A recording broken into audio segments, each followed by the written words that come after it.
I said I wanna rock.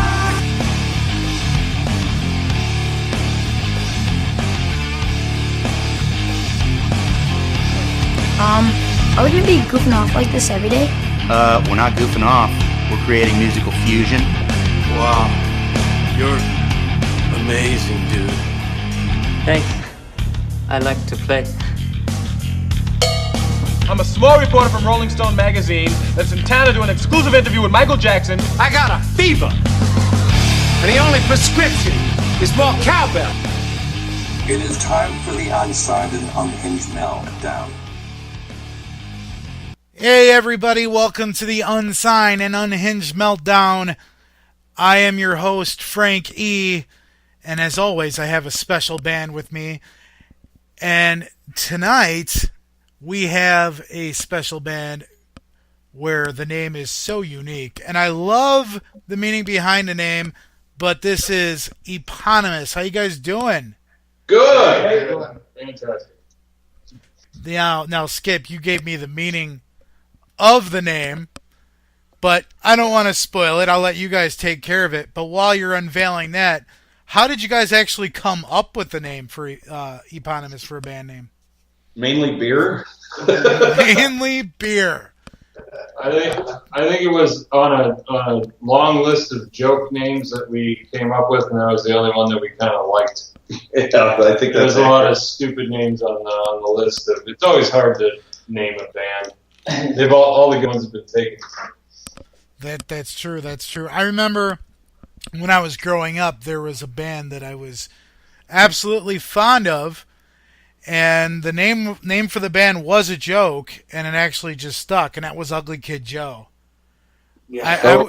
I was a huge Ugly Kid Joe fan, and they were really drunk when they were going on stage, and they're like, "What's the name of your band?" And we're like, Ugly Kid Joe, and it just stuck. Forever burdened. So now, it was just kind of like a joke for the name that you guys were coming up with. That was probably one of 3 serious suggestions on a list of 150 names. Yeah. Now, Skip, you were actually telling me the meaning, like what the name means, because I sat there. Skip and I had a phone conversation when we were putting this together, and I think it took me like 12 minutes to finally properly say the name, because I'm sitting there going, "Sure, Epanawa." Yeah, you're not the only.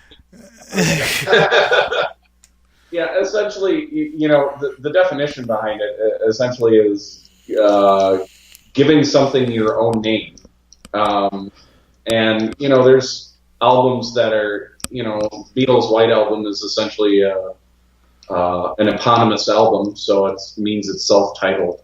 Yeah. So that's kind of the meaning behind the definition of eponymous. Well, yeah, Pearl Jam's album, Pearl Jam, is their eponymous album. So, I mean, it's kind of a joke in a way, because we're naming ourselves for ourselves.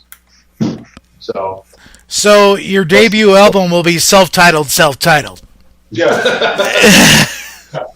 Actually, want to give the album name? Ooh, we're getting an unveiling. Well, you're talking about the new one, right? Yep. Yeah, okay. Well, the new album name is Sea of Tranquility. Sea of Tranquility. Yeah. Sea of Tranquility. Okay. After a long discussion and after a long list of different names, couple black eyes, a few beers, everything came out of the mix, and we came out with that. I think it defies or it says basically, with the music that we're playing on the album, it's kind of that same mood, and people will feel that what the message that we want to bring across. And I'm sorry for the accent, but I'm learning. I'm there. Now, again, Jersey. Now this is another time that I finally had the entire band with me, which is awesome. And for those of you guys that don't know and really can't see, we have Eponymous is Robert on vocals. We got Skip on guitar, and Bill playing bass, Jeff is banging away on the drums, and I'm going to kill this name. Is it Bew? Yes, it is now. Oh, see, now these are things I should have asked before we started it. How is it pronounced? Bo. Yeah. Bo knows guitar. Bo knows guitar and keys. See, now there's another band that I'm really close with called The First Rule, and their guitar player is Bo. And I made the joke with him that we're going to get a black and white poster with him having the guitar, like the old Bo Jackson posters, and Bo knows guitar. All right, so, excuse me. The band formation, like, when did you guys actually start? Well, Jeff and I, this is Skip, came from the ashes of another local band, which has actually kind of reformed themselves. It's a band, Kilborn, here in Milwaukee. And yeah, I've seen them. Yeah, they're very good. So Jeff and I came from the ashes of that when that band kind of broke apart. And then, I said to Jeff, why don't we do something? He said, okay. About 3-4 months later, we actually started rehearsing. Took us a while to kind of work through things, and then we found Bill on Craigslist.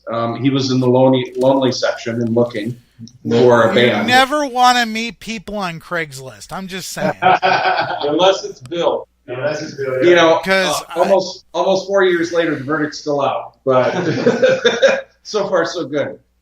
He hasn't checked us yet. I have known friends that have actually met girlfriends off of Craigslist. I'm like, Craigslist is for dating now? You never know where you're going to find people. These are expensive dating. So Bill, Jeff, and I kind of formed just about 4 years ago. We had another vocalist. Didn't quite work out, and then we were looking. We found Roberto, about 3 years ago now? 3 years. And then we did our first album, and as we were going, Jeff actually was in another band with Bo, and we, for about 2 years, have been trying to recruit Bo to come over, and then with the... I haven't. I wanted to keep Bo away from you crazy people. Come on, Bo. Join the band already. Billy Preston in '68 with the Beatles, they were not getting along in the studio, so they would bring in Billy Preston. Yep. Totally true. Have an extra person, and they're just kind of like, He's a referee. Right, exactly. With the promise of him being able to lay down some sweet keys, he came last September. So since September, that's kind of been our current lineup of the 5-piece. Yeah, we should mention that Reaction, the one song that we that you were planning on playing, the lyrics were written by the first singer that was with us for a little while. Yes. Okay. Brandon. Yep. Brendan J. Yep. When I came to be part of the band, I had to. I come from the Latino world. I'm a Spanish person. I'm Puerto Rican. And, from Jersey. From Jersey, like this. And I always been a rocker, but to learn their music and stuff like that, it was a big school for me. And I always say that I'm a very privileged singer to have the band that I have. My decisions, man, love it to death, and we are on the same type of energy when we do music. So, it's a good experience. He's from Jersey, Jackie. I sorry, I had to say that, man. I had to say that. This interview would pull out a jerky reference. Do you remember the Jerky Boys? Oh yeah, absolutely. It's Mike Rizzo. R-I-Z-Z-O. And now whenever Anthony Rizzo is at the plate, I'm like, it's Anthony Rizzo, R-I-Z-Z-O. Anyway, that's getting in the Cubs, and I love my Cubbies. Not everybody is a Cub fan, but guess what? We finally did it. So, yeah, I waited my whole life for that one. We have a Cubs fan in the crowd. Oh, there we go. Bill's a diehard Cubs fan. Oh God, so am I, dude. Ryan's. You know what though? This is getting off the subject, like we always do on Unsigned and Unhinged, but that's okay. I was wearing my Ryan Sandberg jersey, and this kid says to me, "Who the hell is Sandberg? I don't recognize him from the World Series." I sat there, dropped my jaw, and said, "You don't belong or deserve to be a Cub fan. If you don't know who Sandberg is, you are not a Cub fan. You are not a Cub fan, my friend." So, seeing as we brought up the song Reaction, we'll play that one first. So why don't you tell us the writing process with Reaction? Now I know you said your old lead man wrote the lyrics, but what's kind of the meaning behind the song, and how did the writing process happen for it? Jeff knows this one. Oh, I don't know. I don't pay attention to lyrics personally. They don't matter to me. But you can't hear anything. I can't hear anything anyway. I wouldn't want to speak for Brendan as to what the meaning of the song is. I think with anything that we write lyrically, it's sound artsy fartsy here. It's up to the listener to choose what it means to them. I mean, that's the point of everything in the artistic community. So, but I think it was about World War I. I have no idea. I have no idea whatsoever. The verdict is out on this one. So, if you can find the meaning, you win a prize. Hey, you too can go and see Eponymous on tour if you can finally guess the meaning of the song. Okay. And then you can book that tour for us, too. Yeah, book it. Book it up, Dano. The Unsigned and Unhinged Meltdown is actually starting to host concerts. And we have one coming up in July, and we have another one coming up in August. And if they work out, we're going to book some more. Maybe I can get Eponymous on a show. That'd be pretty awesome. We're pretty easy to get. Yeah.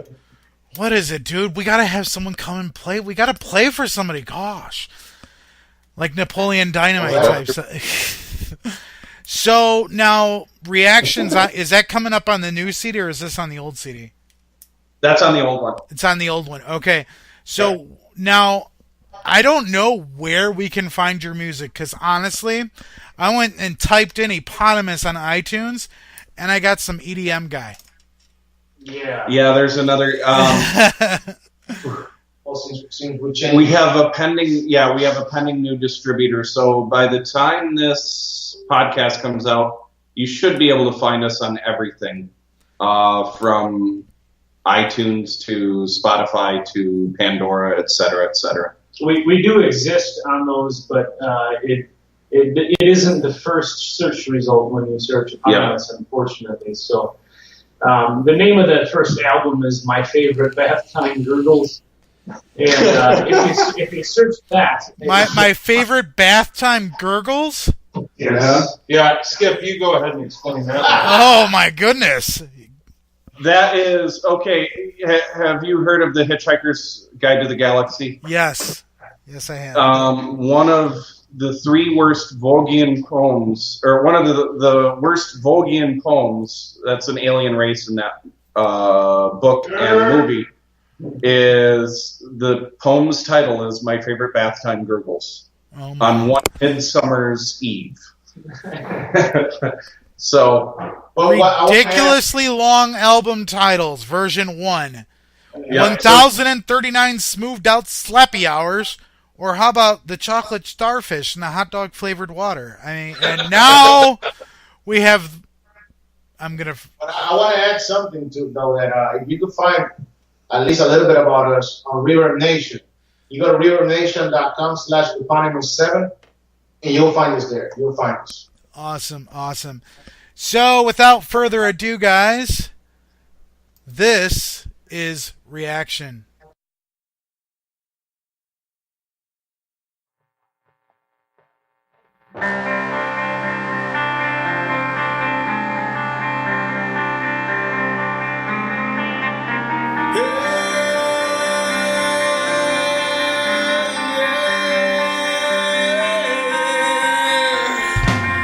This is what the people with the blind eye tossed away, give it all. Never consequences for the right line. Long away, fit the fall. I get the light by the bruises, the two-faced loose grip. I'm feeling the worst. Realize of the same things that make me take me. Is that the worst you got? All you wanted out of me was reaction. Never could identify the change inside. The feelings of fracture on a plane. I'm letting it breathe again.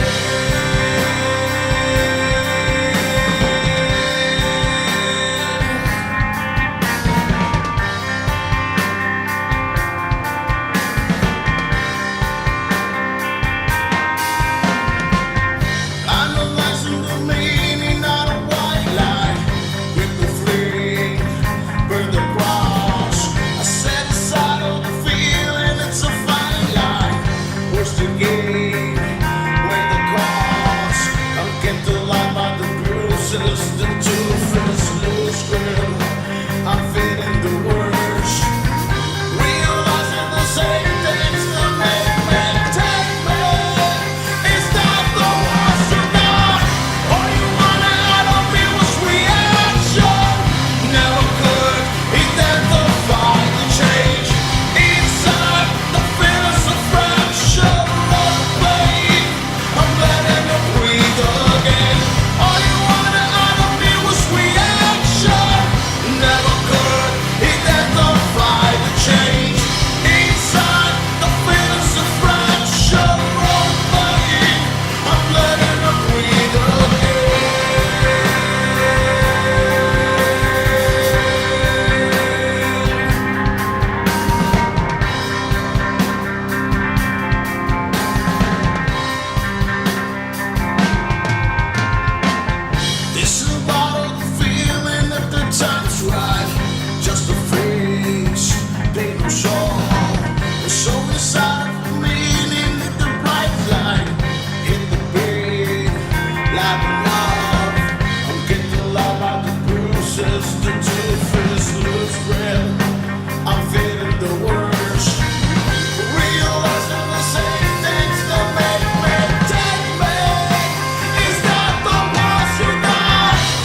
All right, guys. That was Reaction. That's on their first CD, which has the gurgling bath. What is it again? We're bad at naming things. My favorite bath time gurgles. My favorite bath time gurgles. My son's name is what? It's just we're bad at naming stuff. I'm sending you a link. Okay. Now it's almost like who's on first, what's on second. All right. So, I mean, we got everybody here, and it looks like everyone's already tapped into PBR. It looks like. I think that's what Rob's going on there. Hey, it's always a good time. I sadly can't drink beer anymore because I was diagnosed with IBS, so I'm gluten free. Oh. But you know what? I was a huge beer drinker, and if you guys love beer, now I'm going to make a shameless plug. There's a beer company called Goose Island, and they did a beer called some beer called Sophie and another one called Matilda. You guys should find it if you can find it. I found it at Woodman's, and I've had both. Very good. It's so good. There's a little shameless plug. It's my show. I can do whatever the hell I want. I gotta tell you that I used to not drink. But 3 years ago... He joined Eponymous, and look what happened. All right. So, like we were stating earlier, it's kind of hard to find them. Actually, how I found about this band was through... other bands. I had posted on Facebook saying, hey, if anybody wants to get on the Unsigned and Unhinged Meltdown, that you're in a band or know of somebody, hit me up. And I believe it was Mimi in Resistance that said, you guys you got to hit up Eponymous. They're amazing. And I was like, okay. So I'm sitting down enjoying my tacos El Rey, and I decided to give Skip a call, and he didn't answer. So then I'm talking to Robert. Yeah. And Robert, this isn't like a coincidence thing because you are Hispanic, and I was eating tacos El Rey. So please, this is not a racial thing. This was I love tacos. Everybody loves tacos. I love tacos. And make him uncomfortable. Make it a racial. You know something? When somebody in the band has tacos, we have a bad time on stage, man. You don't know. I'm gonna come to an Eponymous show and bring tacos. No. After the show. Not before. After. No. Yeah, because if you eat them during the show, the refried beans. If you have the refried beans, we're gonna be hearing farts on the snare drum from Jeff. I'm just saying. It's all Skip. Oh man. we always have a good time on Unsigned and Unhinged. So moving right along. It inevitably always does. We always get sidetracked. Now we were talking about the Cubs and talking about beer. Now we're talking about tacos. It happens. So, what would you guys say, individually speaking? We'll go around the horn, so to speak. Who are some of your musical influences, or even non-musical influences, people that have inspired you?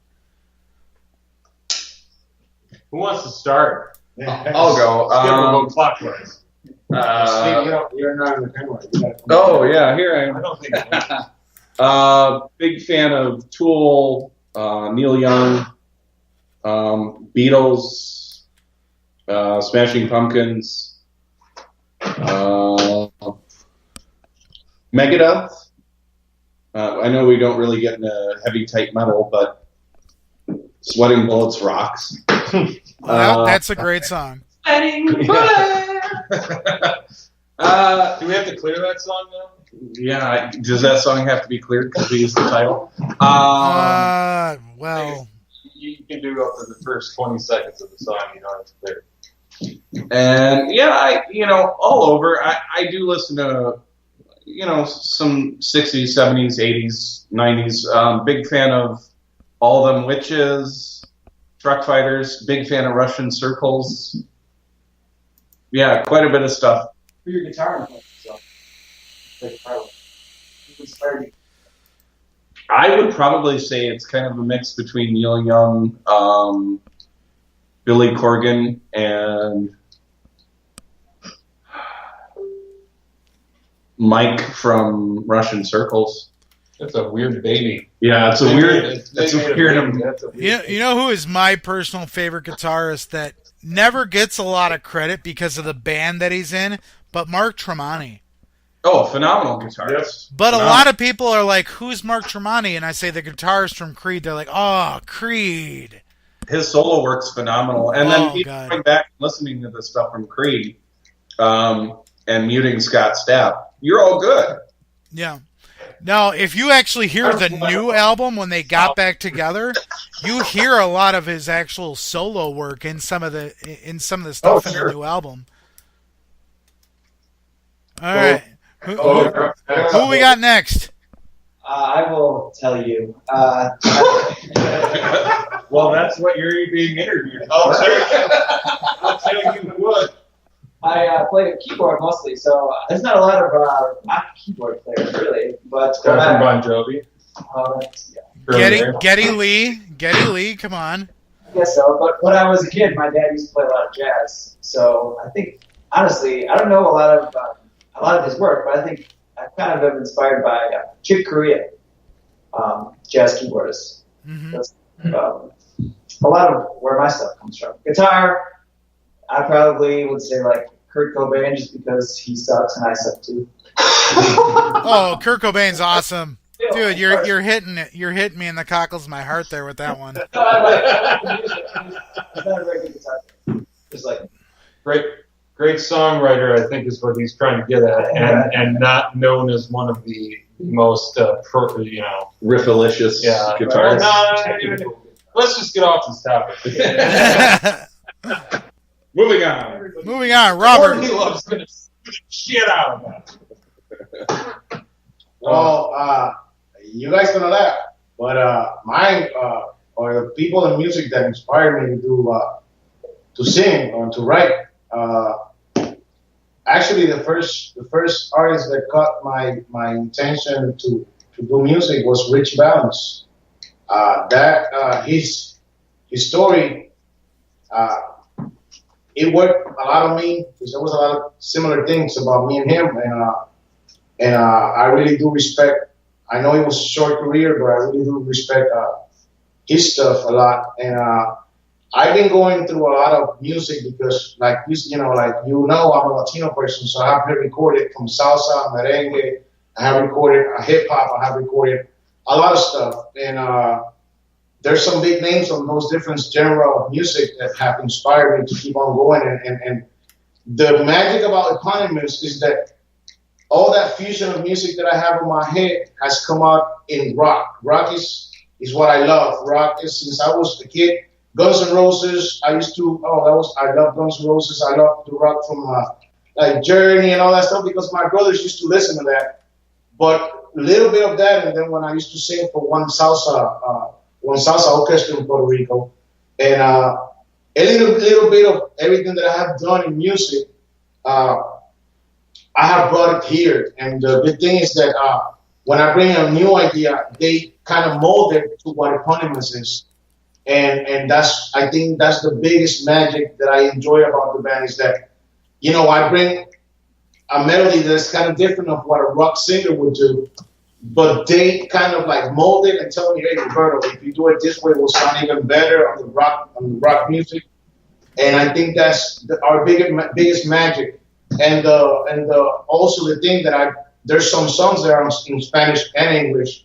It gives me that liberty of doing everything. Like, when I say salsa, Gilberto Santa Rosa, Hector Lavoe were big names on my inspiration. When it comes to merengue, El Crespo. When it comes to hip hop, Don Omar, Vico C, Daddy Yankee. I have the mix of all of that. And what I bring to the table to my band is a little bit of fusion, and I think that's our biggest magic. And that's why I think every day better stuff comes out because after 3 years, finally we're grinding like an ensemble machine, and every day every song comes different. And it's not like I heard other albums where you hear a song and the whole album almost sound like the same song. We're a whole journey, and that's mostly what I enjoy and what has inspired me on keep on going on this band. And that's basically, that's my inspiration and some of the people that have inspired me. Yeah. When you dropped Daddy Yankee, I just remember being in the club hearing Gasolina. Dude, that was like my jam back in the day. I'm just saying. Actually, and I'm sorry to interrupt you. Daddy Yankee was one of the guys that when reggaeton and hip hop started big in Puerto Rico in the 90s, we used to hang out together. Don Omar, if you look a little bit up about me, you'll see pictures with me and Don Omar and some other people. But when I started doing that, I always wanted to come to rock. Because on that time, I used to do it in a cover band called Tequila Shop. And I used to play classics and stuff like that. And my heart has been always in the rock. And I'm always grateful that this guys gave me the opportunity to do it. And that's why I'm here. I'm so jealous that you got to meet Daddy Yankee. I'm just saying. I'm jealous. I'm jealous. All right. Well, we're getting too much on Daddy Yankee. Let's move along here. Who we got up next? So, it's Bill. I guess for bass, I started in the 90s during the grunge era. It was a huge influence on me, of course. So Stone Temple Pilots, Rage Against the Machine, Soundgarden, all huge influences on my style. All praise Cornell. Yes. Yep. Rage Against the Machine, Audio Slave, of course, with Cornell. Those guys were amazing. I also grew up in a house where my dad was a musician, and he really was into more prog type of music. I was exposed to Frank Zappa and Yes and Genesis and stuff like that growing up, and also a huge influence for me. What else? I mean, I was in a punk band for a while up in Green Bay called the Highball Hooligans, and so I still listen to punk occasionally, and that still doesn't what I do. And I also played in a jazz band for a while, and I love doing that too. So, but yeah, I'm primarily, I think, the grunge and the funkier stuff like Rage and stuff. Led Zeppelin, gosh. How could I forget that? John Paul Jones is a huge influence. Now, I mean, not to cut you off, but making a little side note on this, because this happened recently, but, we're airing this in June, right before the album drops and everything.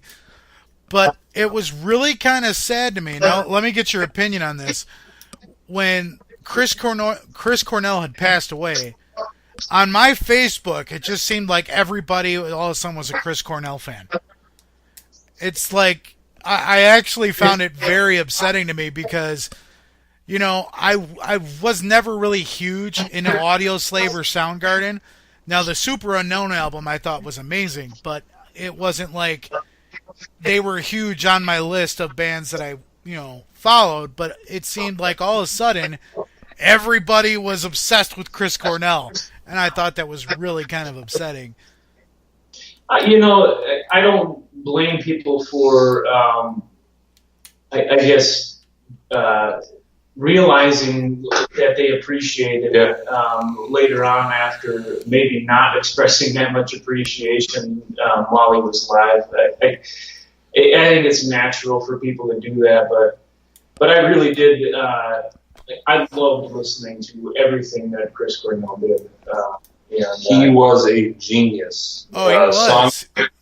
Songwriter, singer, in my opinion, best rock singer of all time. I know people argue Freddie Mercury and Robert Plant and everything, but in my opinion, Chris Cornell is the greatest rock singer of all time. I mean, everybody has their own opinion. I'm not faulting anybody for that one. No, let's fight about it right now. Let's fight about it. Oh, goodness gracious. All right, hang on. I got to go and get my gloves here. Ding, ding, ding. All right. Oh, you use gloves? Come on. I challenge you to a duel. I guess that leaves me, the asshole drummer. The first concert I ever went to, and the reason why I started playing drums was I saw Local H open up for Local H open up for what the hell was there? Who's the band who's got Pet Your Friends? What was Dishwalla? Yeah, Dishwalla. They opened up for Dishwalla for some reason at the Wisconsin State Fair. And watching, they hadn't toured together for a while. Watching Brian St. Clair beat the living shit out of the drums, and to have the kick drum hit me in the chest like a punch every single time he hit it made me just like, that's cool. I'm going to do that. So I guess Brian St. Clair of Local H, who's no longer the drummer, he got cancer. I hope he's still around. Is my very first influence, but I used to be a singer in a band too. Gavin Rossdale was huge on how I chose how to sing. But I guess my biggest musical influence all around is Queens of the Stone Age, because I think they're such a unique and always have been. Every album's different. Josh Homme's a genius. I'm more of a Troy Van Leeuwen fan. He's okay. He dresses nicer. So here's a little side note for you, man. Local H is from Zion, which wasn't too far from where I grew up. Right. And I actually got to see them play at Fritz's Corner before they got signed. Did you? Before Ham Fisted came out, I got to see them at Fritz's Corner. I've been to Fritz's Corner as kind of an homage. And when I walked up from the parking lot, it just got a big waft of weed, to be honest. Oh, man. But that is awesome. Yeah, I was just like, my guy was like, man, you got to see this local band. They're really good. I'm like, oh, what are they called? Local H. Oh, so the band's just the letter H? He goes, no, it's Local H. and I could not understand what he was trying to tell me. So we ended up going to Fritz's Corner, and I got to see Local H, and I thought it was pretty awesome. I was just like, these guys are great. And then I think it was maybe like a year later, Ham Fisted came out. And I bought that, and I still have it to this day. You're OG. You're OG Local H. I'm OG Local H. So the next song we're going to spin here is Hollow Victory. Now, do we have a writing process for this song, or is this still with an absent or the old lead singer? I can share it with you that way. It started with the instrumentals. The bass line came first. We were just screwing around toward the end of practice one night, and then I started goofing around with that particular bass line, the intro and the first part, and of course, Skip and Jeff both looked at me and said, "Keep going." So we wrote the instrumentals for it, and then within a couple of weeks, I had actually sat down and wrote some lyrics and a vocal melody to it. Inspired by one of my favorite things in pop culture. I'll leave that to the imagination of the listener. But Catch Me Outside, bro. How about that? Yeah. Totally. You nailed it. He knew it was coming. And then just killed it. I mean, he took what I did, basic vocal structure, and just made it what it is. So, yeah. So that was the process. So does Robert not really write the lyrics, and it's something that everybody else usually kind of does, or? Well, actually, when I came in on board, those 2 songs were already done, and when we finished How Victory, what I took is part of what Bill had already, and we sat down one day in our studio and we finished writing it, and we added a little bit of something else, and that was for the first time when I really could express myself in a song. And then they gave me like 7 instrumentals, and because that was around the time that I got hired for this. And I don't know how many people did audition for this band, but it wasn't only one. It was a few people, and actually I made the cut. So when they gave me all the instrumentals, we had a bunch of different names. We had a bunch of ideas, and I was really kind of starting up of developing within rock. And I sat down one night with Bill, and we finished How Victory. After that, I came out with some of the instrumentals. I wrote Still Standing. I wrote for the first record. I wrote, I think, like half of the record. If I can jump in, Roberto is probably the best I've ever seen at ad-libbing vocal melodies and lyrics. We'll sit down and we're good at ad-libbing the music, and then it takes 5 minutes for him to come up with something that, the first take doesn't work, and the second one is just like, holy shit, that's it. He's got it pretty much in a groove at that point. And it's just a matter of coming up with lyrics right. to match that vocal melody. It's the easiest process I've ever worked in a band with coming up with a complete thing. Because, again, as Roberto spoke to, I've started playing more Latin type stuff. I'm super white, so it's I can only get so far. But it's influenced my drumming, having him as a singer, and it's opened up different styles that if I would have just stayed in the grunge band that I started back in the early 2000s, I would never be playing this music. So. It's an easy working environment, very, very little to no ego as far as who gets what credit, who gets to write what. It's all about the good of the song, as it were. Yeah, we really just try and work on serving the song. Mm-hmm. And everybody's kind of... Put some input to it. Yeah, everybody has input. We've had songs... where Jeff's brought, Bill's brought, I've brought. Bo's still new, but he's writing his own parts to stuff. And Roberto's definitely really, I think for this new album, we've been pretty much hands off for the most part for any lyrics and melody writing. We may say, hey, try this, try varying this, or try going this direction with this part, but he's taken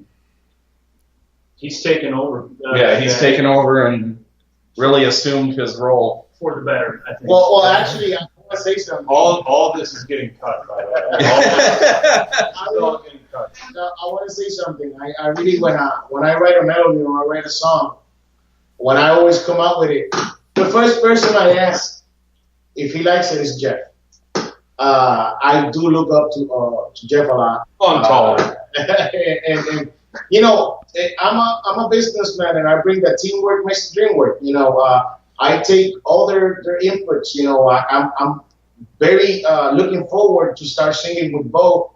I think the teamwork environment that we have is what makes me even better when I write, because I take every little bit of pieces that they give me. They tell me, Jeff told me, kind of change this. Bill told me, let's do this, and I go home, I sit down and write, and I come back, they be like, wow, Roberto.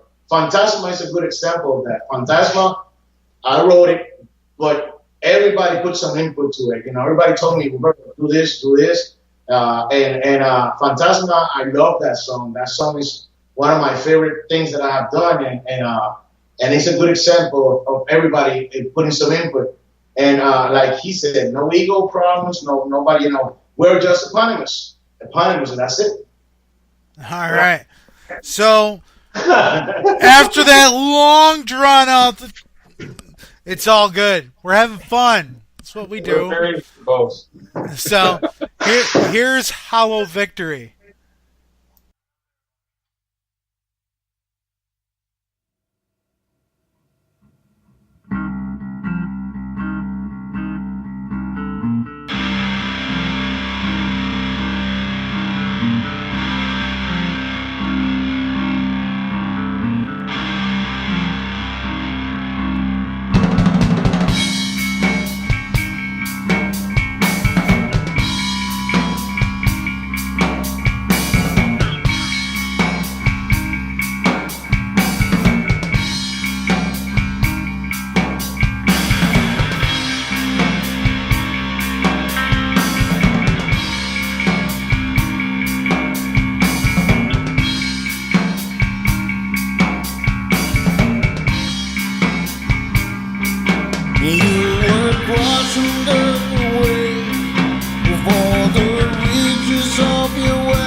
Poison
right, we're back. That was Hollow Victory. And wow, these guys like to talk, and that's great. I could just sit back and be like, so is the sky blue? And let them talk for like 15, 20 minutes. But all right, we're gonna play the next song. No, it's not that. We're not gonna ask you why is the sky blue. I mean, that'd be a stupid question. Oh man! All right, so as far as social media goes, like with all the tools that are available now for local music, you got Reverb Nation, Facebook, Twitter, Instagram. Do you feel that helps you guys, or do you feel it really hinders the local music industry? That's a great question. I think what it has done is it's made the local show almost obsolete. Yeah. Especially in the Milwaukee area, where there aren't a whole lot of people that come out to see shows, and I think part of the reason for that is because it's so accessible online. So that it forces bands like us who are kind of, we came up during the era 10 years ago where you could still have a local show and get a really large audience, but it seems to be changing. You need to focus more on the electronic aspects and the recordings now. It's kind of, so it's kind of a double-edged sword, I guess. If you are able to record and make good recordings and have somebody who's good at promoting you online, it's probably helpful for you. One thing that always gets me is when I tell people that I'm in a band, and do you play any songs I know? Like, well, if you come to the show, you'd know. But they're really looking to see if we're a cover band. Do you play my favorite Bon Jovi song? Do you play my favorite Journey song? No, we don't. Oh, you write your own music? That's cool. How do you make money? We don't. We make money by you guys coming to our shows. Right, exactly. There's this disconnect of, it costs you $5, so just don't buy another beer and you can get into the show, or buy more beer once you get into the show. But it's strange because all the covers you want to hear, those were originals. Mm-hmm. It never has made sense to me. So you want to hear me play someone else's music that was an original. There's no, in my opinion, there's no Milwaukee music scene. There's no support, very little support for it. And it's problematic, and it makes no sense to me, given the fact that we have the world's largest music festival. And it's disheartening because people want to hear their Megadeth covers in one bar, and they want to hear Journey in another bar, and they want to hear, I don't know, who's the country artist that's popular now? Gavin McGraw. Sure, Gavin. Taylor Swift. Taylor Swift. They want to hear Swift. They want to hear Roberto sing Taylor Swift in another bar. Would I look nice on the shorts? Sure. Dude, if Roberto starts wearing Daisy Dukes, I don't know if I'm going to come to the show. That might be the key. I'll play with it. I think, one of the things, and I think this has been one of the biggest topics that we discuss often, is regarding playing live shows versus electronic media and things like that, is... Plus, all the venues are closing. Yeah, all the venues are closing because live music isn't watched anymore. But, I think one of the biggest things we've seen, on that, and our begrudging acceptance that live shows really aren't a place for bands much anymore, is this electronic media really has opened up our music for the world, though. We've had listeners from Spain and the UK and Australia and Japan, and nice thing about some of the things that we distribute our music on is we can actually track where people are listening. Yeah. And it is odd that all of a sudden we're having listens in other countries, and a couple listens. It's not just like one listen and they shut us off.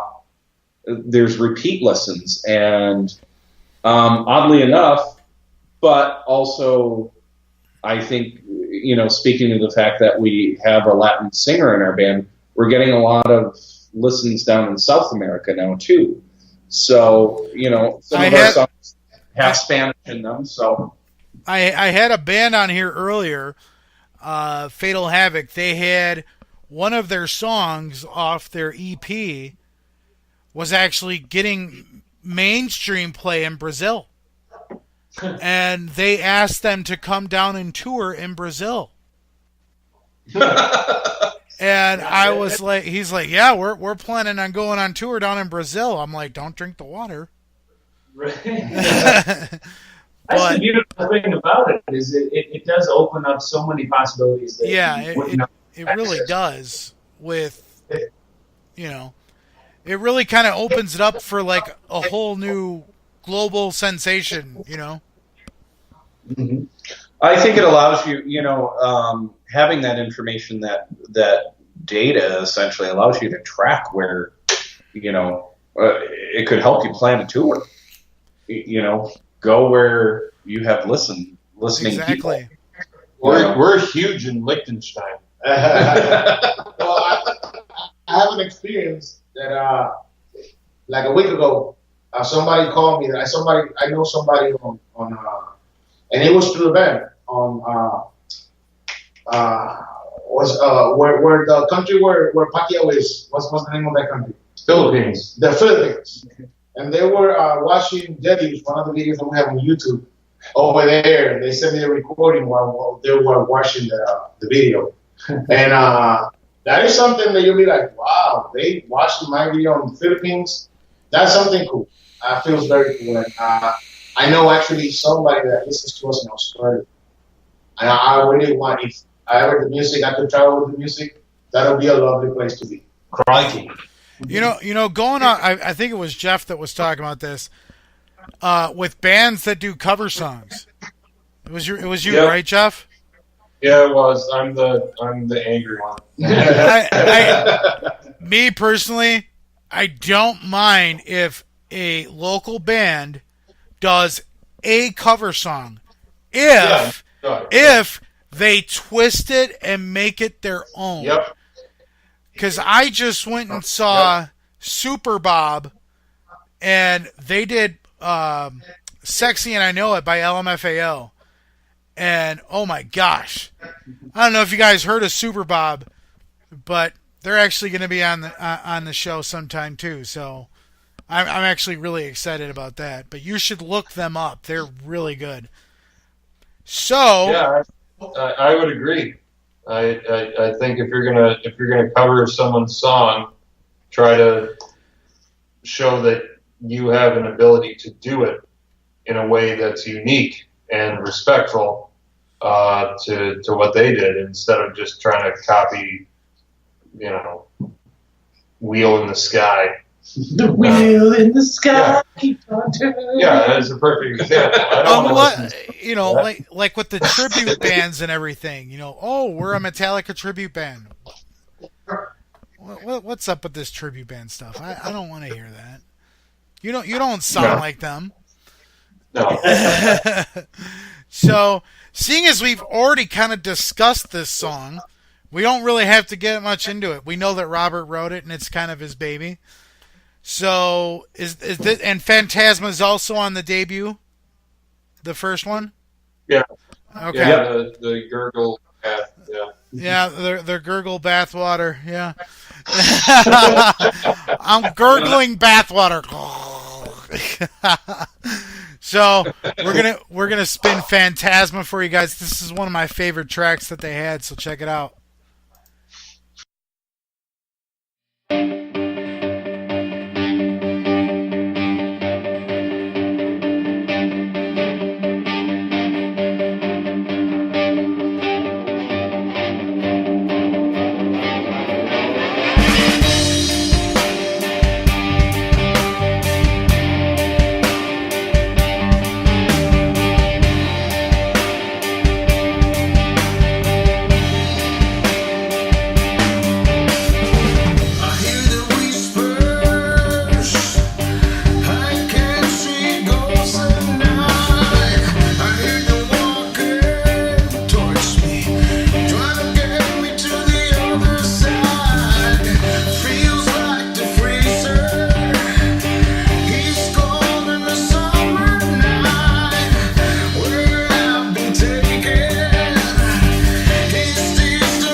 right, that was Phantasma, and like I said, you know what? We should just call it Fantasticma because the song's fantastic.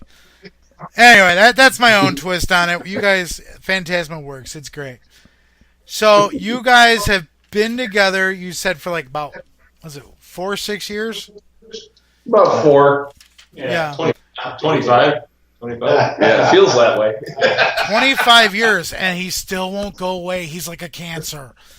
It's like that wart, you know, and it's like, oh man, I'm doing the freeze off and it won't go away. It's all good. It's all good.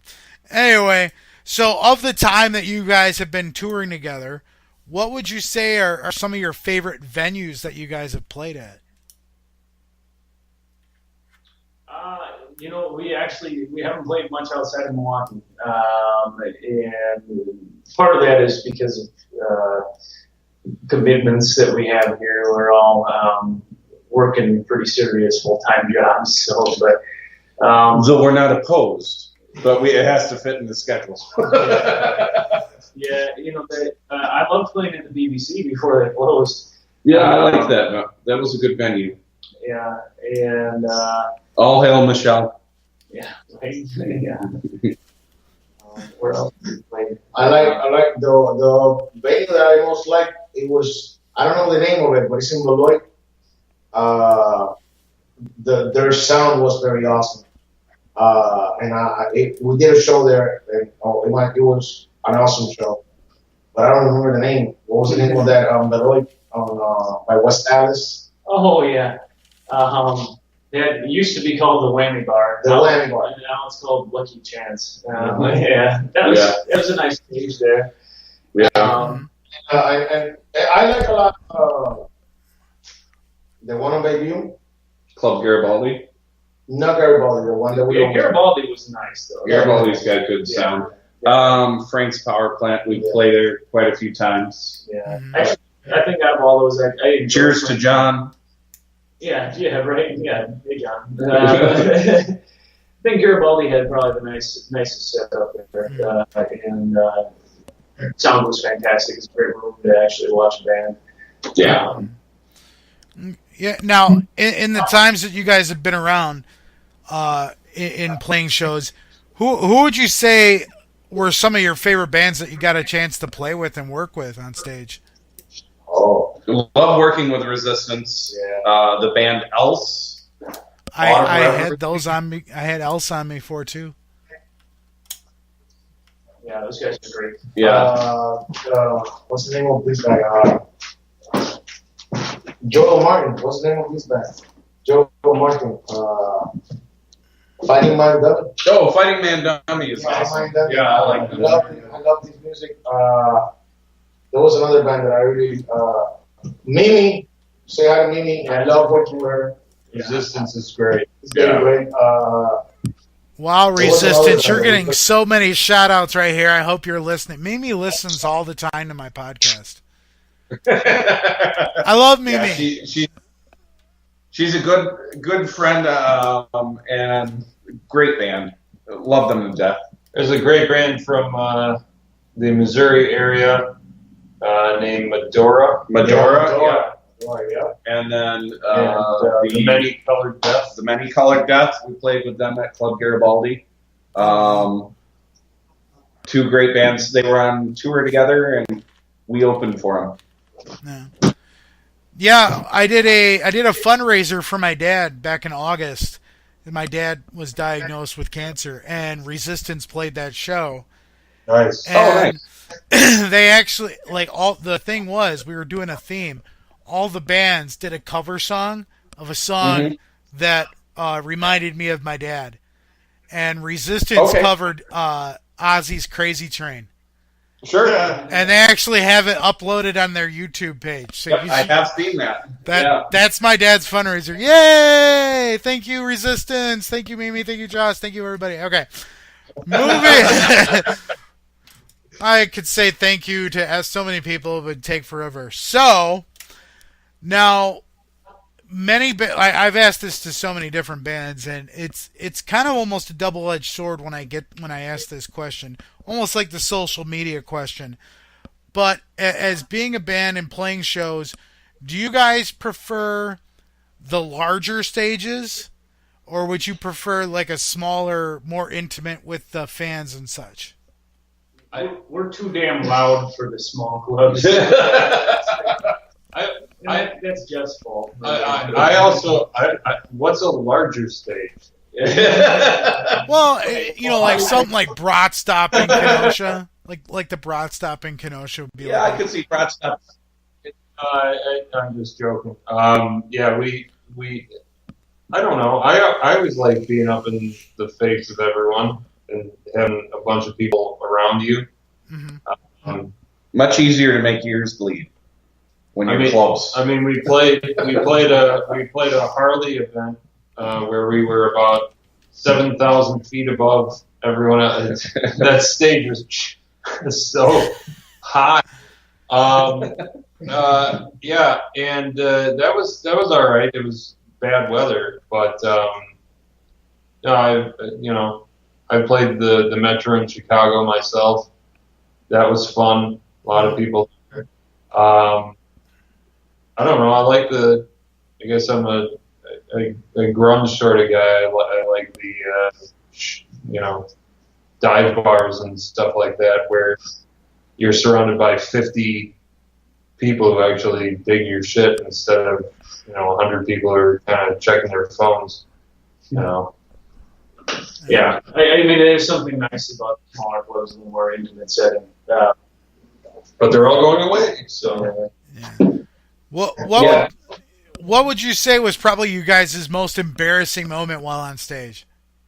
Oh, I'll tell you one. Oh, God. I'll tell you one. Oh, Robert's got it.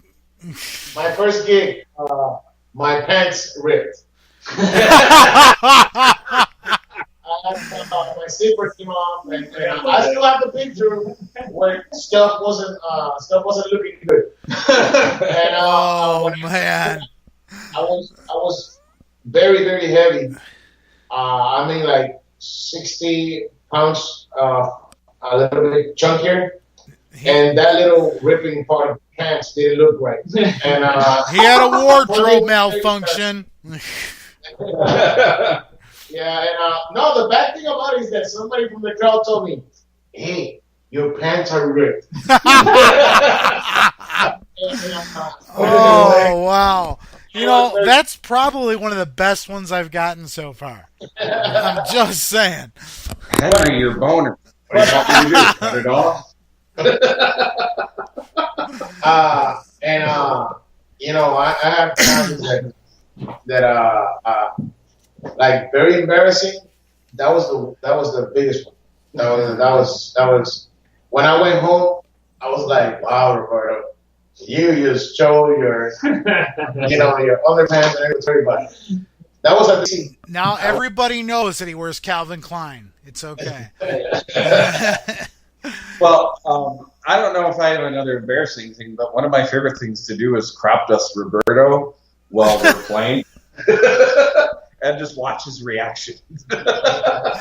Oh, dear. Oh, my. Dude. It doesn't come over by you usually. I don't think I've laughed this hard in any other interview that I've done so far. We've got crop dusting and ripping pants. We got Skip crop dusting and Roberto's Calvin Klein's being exposed to the world. My goodness. My goodness. And I got to sit in back of all these people. Yeah, I mean, it could have been worse. Roberto could not be wearing any pants at all and just giving Jeff, like, the full moon. Yeah, that was worse. Yeah. Perspective.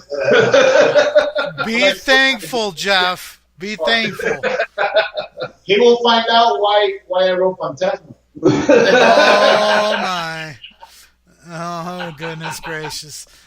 So the next song that we're gonna spin for everybody is a song that I demanded that Skip give to me because I really like this song. I said, you got to give me this song. I want to play this one. So he just sent it over to me right before we got on here, and that's Drift. I really like this song. It's on your Facebook page. But what was the whole meaning behind this song? Unicorns. Unicorns. Yep. Were they purple or pink? Kind of green. They were green. Little sparkles. They were green with sparkles. Dude, are you a brony, Jeff? The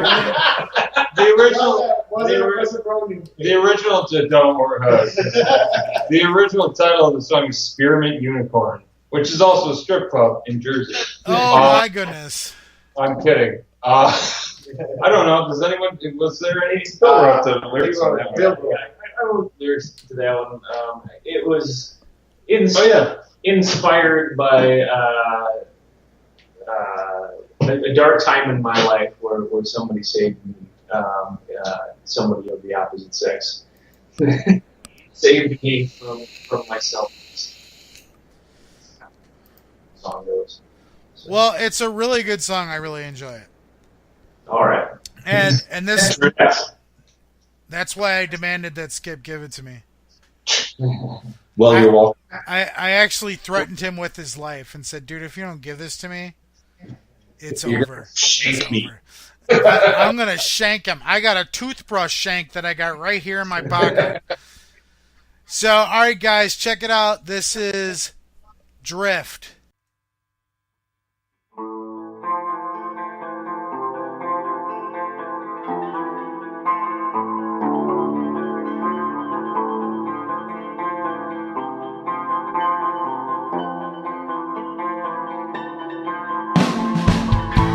Silver dawn goes after me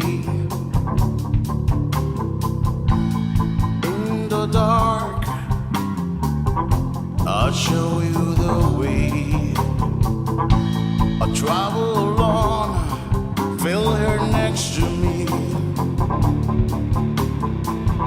In a dream we pray, and we drift into another place.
Takes me into another place.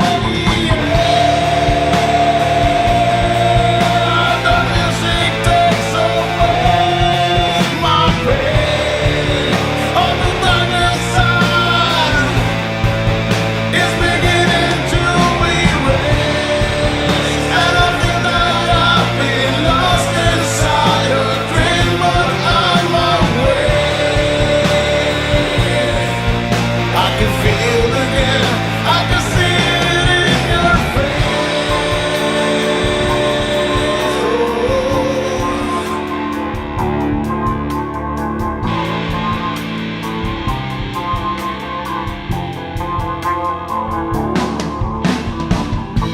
Reality fades into fantasy,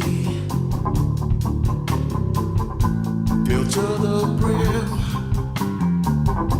with pleasure and sin, and the warm embrace of her ecstasy is on all the side, and we drift into our second place. And the music takes away my pain on the darkest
Roberto just learned what a brony was because he's seen the pictures. Anyway, that was Spearmint Unicorn. I'm sorry, that was Drift. Yep. That was written from, the purple and pink. Nope. Green Unicorns. With sparkles. With sparkles. It's sparkly and pretty, and oh my gosh, it's just, it's fabulous. Fabulous. Anyway, moving right along, the whole reason why I started doing this podcast is to really just, expose the world to the local music scene, whether it be in the Midwest, because I live here, but the Midwest local music scene it's just freaking insane. It's flipping nuts. I mean, so many great bands, but since I started doing this, I've been getting bands from Texas, New York, Florida, California, Oregon, like bands from all over the United States, it's just amazing.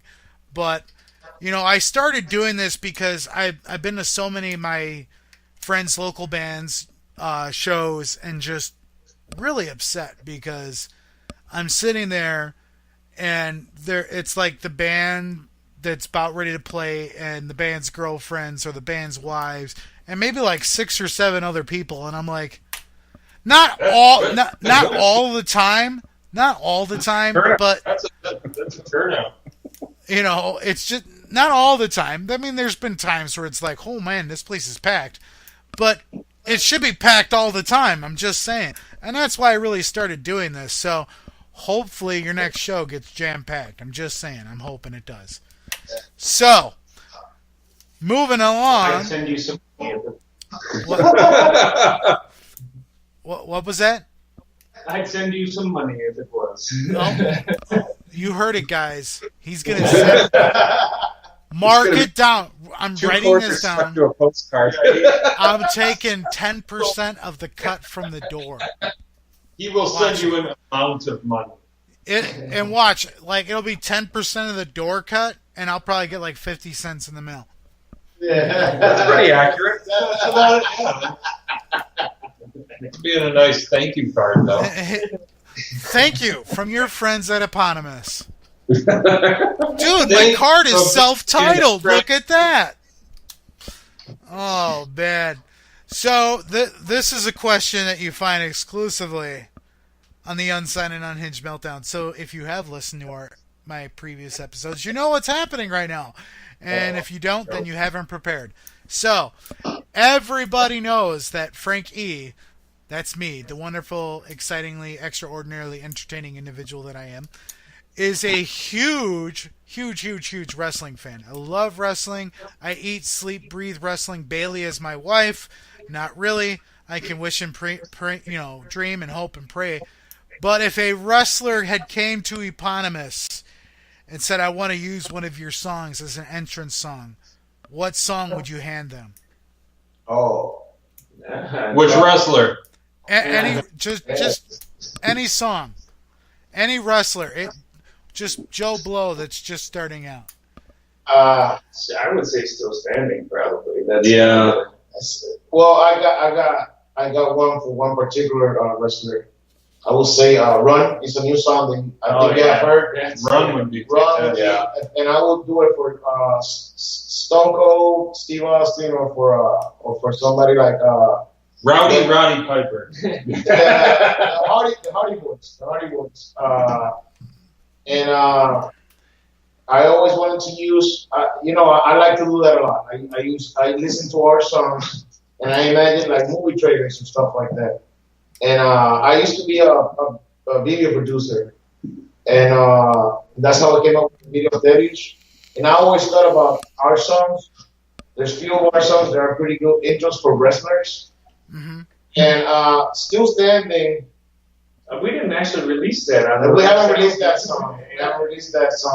It's a little more aggressive, but you got to come to a show to hear that. Right. Yeah. And then I think Hollow Victory would be another good one. Yeah. For Triple H, for a guy like Triple H. Yeah, I mean, it just has that kind of intro where would be. Okay. And if I'm a fan of The Rock, I like Dwayne Johnson a lot. And I would say, and I like also the Fast and Furious movie. And there's a song White Lie. I think it will be for a good. It will be a good action sequence song for it. You know, have you seen the new one? No, I haven't seen the new one. Let me just say, I saw 7, and I cried so hard at the end of Fast and Furious 7. I cried so hard because they had that parting ways with Paul Walker. But at the end of 8, I was just like, yeah, I'm never gonna cry again in Fast and Furious because they kind of ended it with that. Well, then at the end of 8, something happens where I was just like, oh God, they had to go there. Oh, but I'm not gonna ruin it. I'm not gonna ruin it for you. Just watch it. It's a great movie. I'm a huge fan of the franchise. So let me, and I'm sorry to interrupt you. Me as a singer, one of the goals that I do have with our band is to put positional music in movies or stuff like that or video games. I think like How Victory will be for a video game like the one that everybody plays that they kill people. Call of Duty? Kirby? No, Call of Duty. Call of Duty stuff. I think some of our songs pick those, and that was one of my goals with our music is that. Dig Dug. Hamburger stand. I would love to hear all their songs in the 8-bit edition. There's a guy that I've interviewed in the past that did an 8-bit album, and oh my goodness, that was pretty intense. So, if you guys had a chance to go on tour with any band, whether they're alive or dead, or if they're broken up, you know what I mean? Who would you guys want to go on tour with? An alive band. Yeah, I prefer an alive band. Dead band would stink. No, we could really upstage a dead band. That's true. That is true. Valid point. Leave it to these guys to be so literal with this. I read a lot of Amelia Bedelia when I was a kid. That's an obscure reference. Oh, that's a great question. I think we're all fans of Queens of the Stone Age. Yeah, I'd love to tour with them. Yeah, that would be my ultimate boner-inducing tour right there. I mean, that'd be amazing. Bo's a big fan of Radiohead, and most of us are too. Not all of us, and that would be pretty difficult too. Tool. Yeah. Tool would be phenomenal. I love to go tour with Britney Spears. Oh my! Dirty old. Hey, there's a lot of money in that tour.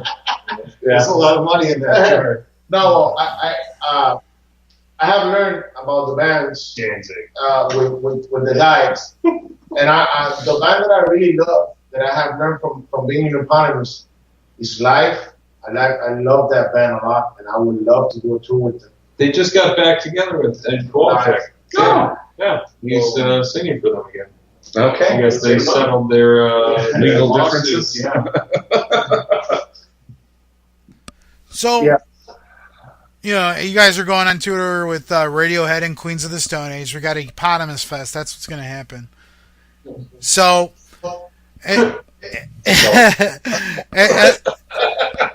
as we're drawing to the near close here, what would you guys say is in the works for the future for you guys? We're working on the new album, and then once that's out, then I think we're going to hit the local area and try to do a regional tour. We're schedule-wise, it's been difficult for us, but we're just going to have to commit to doing it. Yeah, even if it's just a little 4 or 5 day jog around the Midwest. Yeah. Or even just Wisconsin. Yeah, so and just try to promote the new album and introduce more people to our insanity. You guys should try and get. There's a very small bar that's in Racine. It's called McCullough's Pub. No, I know there. I've played there before. Oh, you guys got to play there. And then when you do, let me know because I'm coming. All right. I will. You're not breathing hard. I'll be there with the bells on. Ding, ding, ding, ding, ding, ding. So we're about ready to wrap this up. We're going to be unveiling a song off their new album, which is Chasing.